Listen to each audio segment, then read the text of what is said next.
The Cincinnati mayor pitches a plan to fix Columbia Parkway. The project would cost an estimated $17 million and would take up to 2 years to complete. 9 on your side's Tamika Artis joins us live right now from a stretch plagued for years by landslides. Tamika? Yeah, we'll tell you that building a retaining wall between Bain Street behind me and about 6 miles down to Torrance Parkway, officials agree would be a huge convenience for thousands of Parkway drivers, but they also say that the time for temporary fixes is slipping away. We're not going to put a Band-Aid on, and we're not going to kick the can down the road. The time for a permanent fix to the Parkway's problems, city officials say, is now. The last 4 seasons, early in the year, we've had excessive rainfall that have led to a remarkable number of landslides just since the first of the year. A problem that has only gotten worse over the years. Currently, there are 12 active slides along this major artery used by 30,000 East Side commuters every day.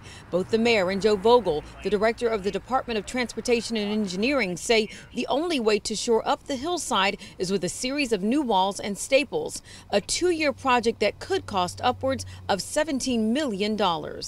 It's a significant challenge for the administration to find funds to do this work. We've been working closely with the city manager and our budget director. Today, City Council voted to transfer $750,000 in reserves to fix the most recent slide near Torrance. Literally, why we had a rainy day fund were for things like this. Just where the rest of the money would come from, no one knows for sure, not to mention the impact on those who use Columbia Parkway every day. This is a major inconvenience to tens of thousands of people every day, and will be for the next 2 years. But it's also the case that we have an obligation to fix it, and to fix it right.